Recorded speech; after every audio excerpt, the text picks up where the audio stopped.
So we are finally going to do some 3D modelling. First of all, I'm going to recap on something that was discussed on the first tutorial video.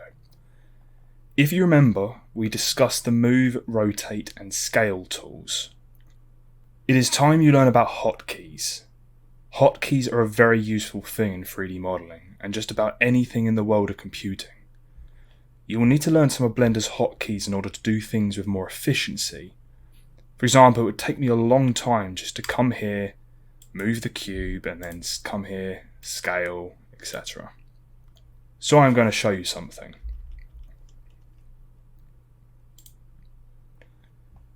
With the cube selected, press the G key, and now move the mouse.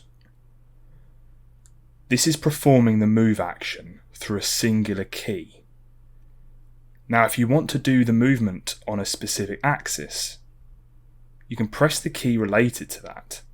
For example, if we were to press the Z key whilst we are moving the cube, it will lock it to the Z axis. X to move along the X axis, Y to move along the Y axis. Or we can hold down the middle mouse button to allow us to quickly switch between each axis.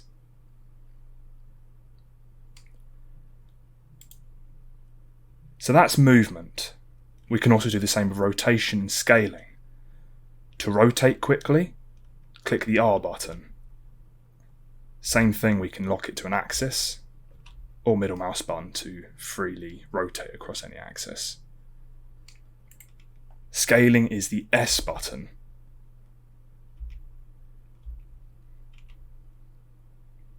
Using the transformation tools is great. What if I told you that you can have more power over your modelling? Come up to the top left side of the screen here where it says Object Mode and select it. You will see a number of modes here, but let's just worry about the first two. We are currently in Object Mode. Let's now select Edit Mode.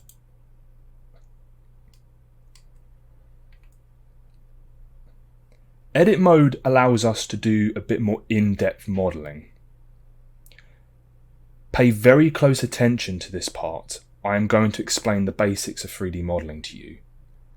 A 3D model, this cube for example, is made up of three things: vertices, edges, and faces. Vertices are the individual points that make up the shape of the model. You can see on the cube that we have a number of black dots. These are the vertices. If I was to click the G key, which activates the move tool, while I have a vertice selected, it will allow me to manipulate that specific vertice, which allows us to get a bit more detail in our meshes.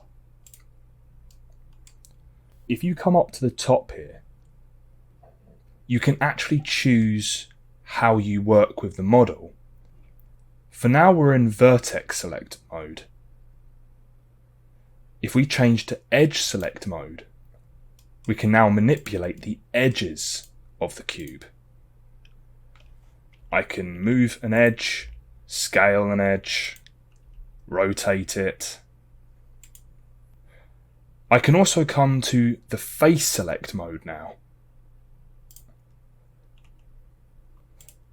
and select any face, and again manipulate it.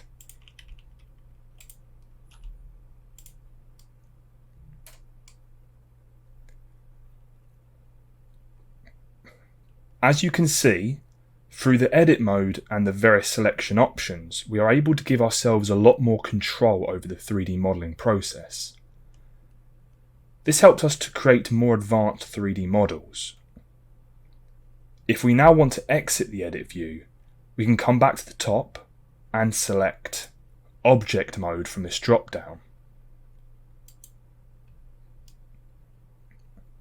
But again, I'm going to teach you another hotkey that will help you do this faster. If you want to get back to edit mode, instead of coming up to the drop down here, click the Tab key. If you want to go back into object mode, again, click the Tab key.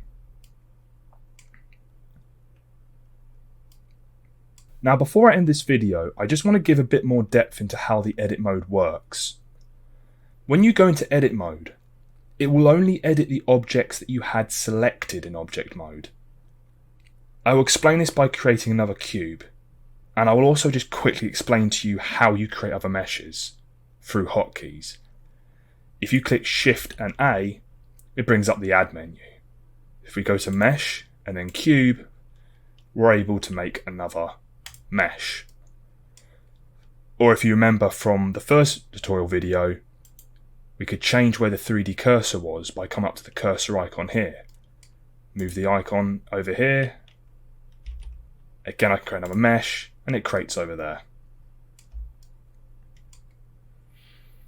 Now just to quickly show you with edit mode, with this cube selected, if I go into edit mode, I can edit this cube. But I cannot edit anything else because edit mode is only activated for what we selected. If I was to select these three objects all together and then go into edit mode, you will see I can now edit all three shapes.